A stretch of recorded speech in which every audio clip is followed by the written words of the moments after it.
Welcome back to the channel, guys. Right now I am in one of my recently refurbished buy-to-let properties. It's number 2 Small Grove in Doncaster, and I've only been here twice, once at the beginning to film the start of this and once today to film the end of the refurbishment. I've done none of the work myself, and in this video I want to be breaking down the pros and cons of getting refurbished by somebody else or getting down dirty and doing the work yourself. Let's jump straight in. So I actually think this subject's a little bit more complex than people give it credit for.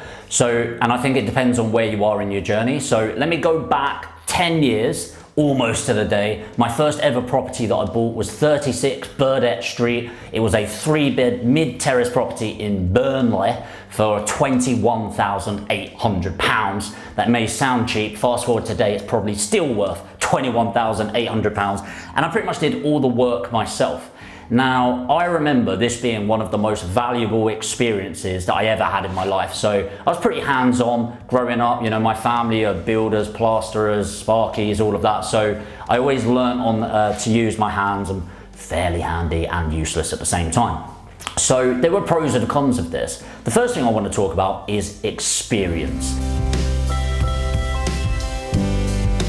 Now, it's very easy to talk about plastering, electrics, putting in insulation in the loft, but actually the reality of doing it does two things. Number one, it makes sure you're not getting your pants pulled down when somebody gives you a price. When I first went up to Burnley with my London accent and I started asking about prices of bathrooms, you should have seen their faces. It was like ka-ching right in their head, thinking, right, I'm going to maximize on this guy coming up with London prices.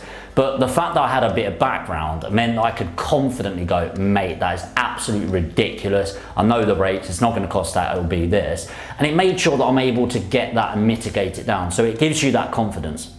The second thing is, really gives you appreciation for the job that people are doing. Sometimes it can seem like oh yeah, paint a wall, that's going to cost a couple of grand, and you're like, whoa, that's a lot of money for painting a wall. But when you realize actually you're sanding down after plastering, you've got to put a mist coat on, you've got to come back a couple of days later and do a few different layers in order to get the finish that we've got in a property like this. Or the electrics, when you're doing the lighting, you have to get in the loft and you get that fiberglass all over you, which is the most horrible thing in the world.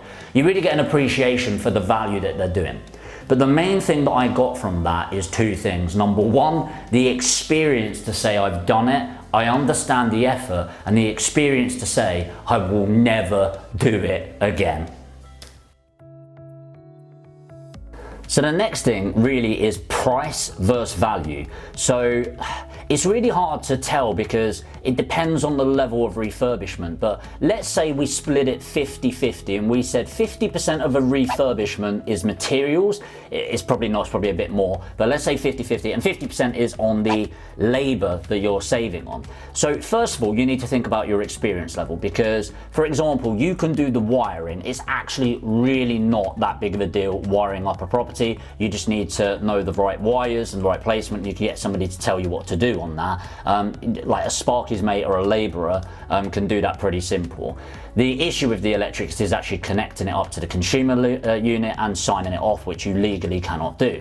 The same as pipe work. Hanging a radiator, very easy. Doing the pipe work, very easy, until it gets to the gas and the boiler and thinking about the logistics of that. And again, you're going to pay somebody probably about £300 a day as a heating engineer to get that sorted, to move gas pipes. So let's assume you've got a decent level of experience, and the labour side of a £20,000 refurbishment, the unskilled labour, is going to be £5,000. Well, you're saving that £5,000, which is really great, because remember, a buy-to-let property investment is all around the cash that's left in a property, and that refurbishment is pure cash. So if you've saved that £5,000, your return on capital is going to shoot up. So it's a really smart move. Or is it?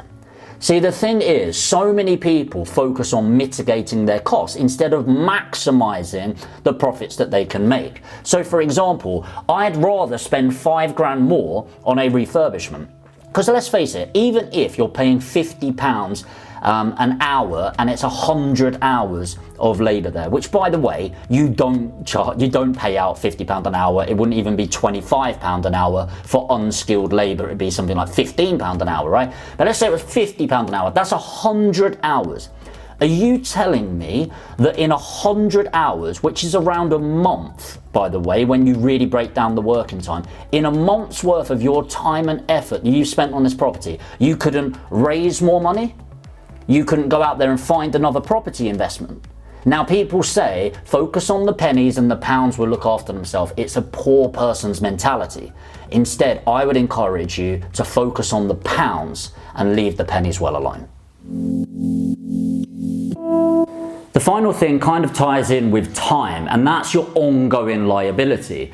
The reason I like paying people to do things is they become accountable to things. And the problem is, if you're doing something yourself, naturally you are accountable to it. Now that can be really good, or it can be really shit. So if you've got a builder, for example, on this refurbishment, we've got our own team, but there's clearly snagging that needs to do. So there's the downstairs door that needs doing, there's the scarring from the outbuilding that needs, now that it's dried, painting over, there's the back gate that it kind of looks like it's done and then kicked in, I don't know, needs doing, there's a garden out front that needs doing, and all of that's called snagging, right?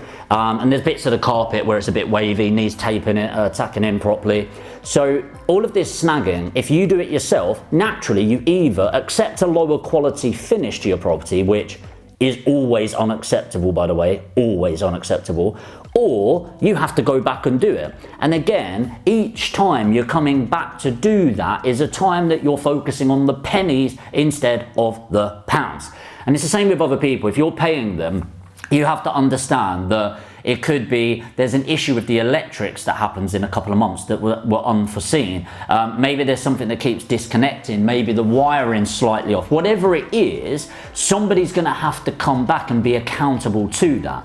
Now, there's two reasons for this. Either it's what happened or it's shoddy workmanship. And shoddy workmanship doesn't mean the workman is shoddy, by the way. It just happens every now and then. However, they are accountable to a certain quality finish. And so I really like zero ongoing personal time in a property. I like to set it and forget it and truly have a passive income coming from property, so that once I've worked hard on it, I don't have to work hard, and so my only engagement should be watching the money come in on a monthly basis.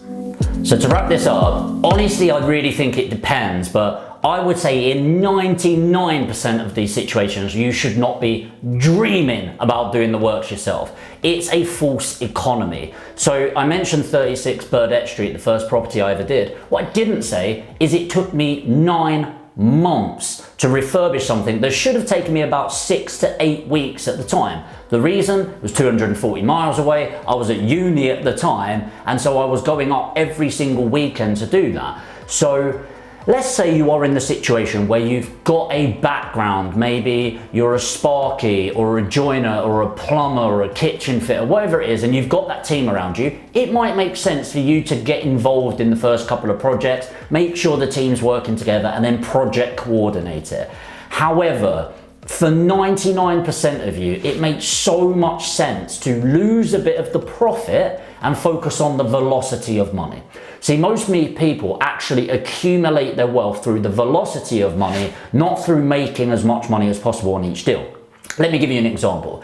If I could do a project and I make £20,000 profit on there, but it takes up 6 months of my time and focus, or I could make 15, 16,000 on that, and in the next 6 months find 2 more projects and have that turning around a lot quicker, and that is pretty much what would happen. That is called the velocity of money. So my recommendation is, if you are already skilled in this and you've got the team around you and you're doing maybe 1 or 2 projects a year, it might be worth you doing a project or 2 every now and then. But for the rest of you, value your time. And I've said this time and time again in the videos, every single second is a liability to you, and it's the only truly depreciating asset out there. So utilize your money and get it working for you, paying for other people to make you money so you can spend more time thinking, growing, and focusing on making more money. So let me know what you think. I clearly have a biased view on this, but some of you are still going to go out and do this on your own, which is absolutely fine. It's just one man's opinion in this ultimately. Are you going to go out and do it yourself? Put DIY in the comments, or are you going to outsource it? Put outsource in the comments. I hope you're focusing on making your money work for you, but let me know either way. And if you're new to the channel and you want to find out more about property investment and see more projects like this, make sure to hit the subscribe and the notification bell. And of course, I will see you in the next up and coming video.